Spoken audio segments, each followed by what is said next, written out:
So this is the back of the Mission Victory escape room, just kind of giving you a walk around the room. We have a basic Ethernet router, TP-Link router that allows us to control the game from anywhere. So one person could theoretically run the entire thing. There's a set of security cameras so we can see what's going on in the room. This back here is a Mosquito server that ties all of our Raspberry Pis together.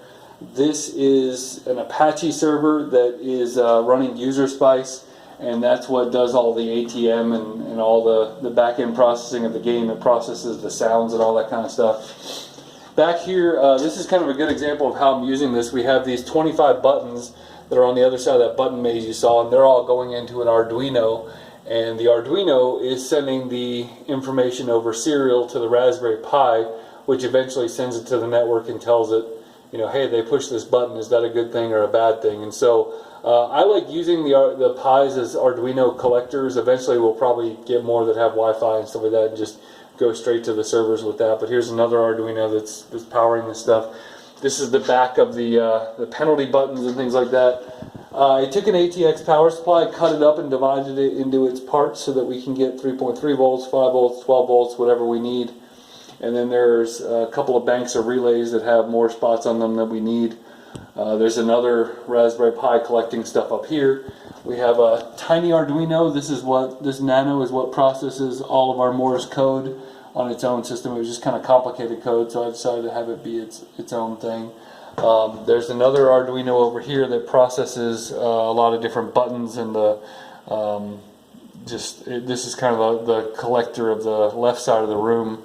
And this one I had to change out, so it's just kind of sitting there. But this is what does this, the back of that motion detector game. So the whole room has 5 Raspberry Pis and probably 8 or 9 Arduinos.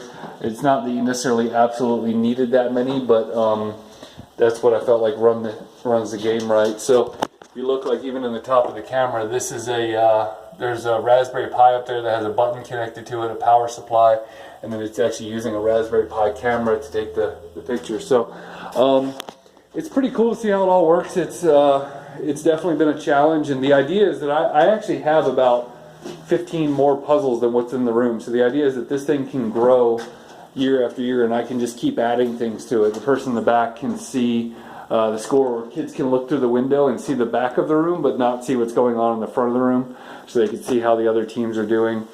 But the idea is you build it and you kind of build the infrastructure. UserSpice has been great for processing a lot of stuff. MQTT has been fantastic for just allowing all this stuff to talk to each other basically in real time.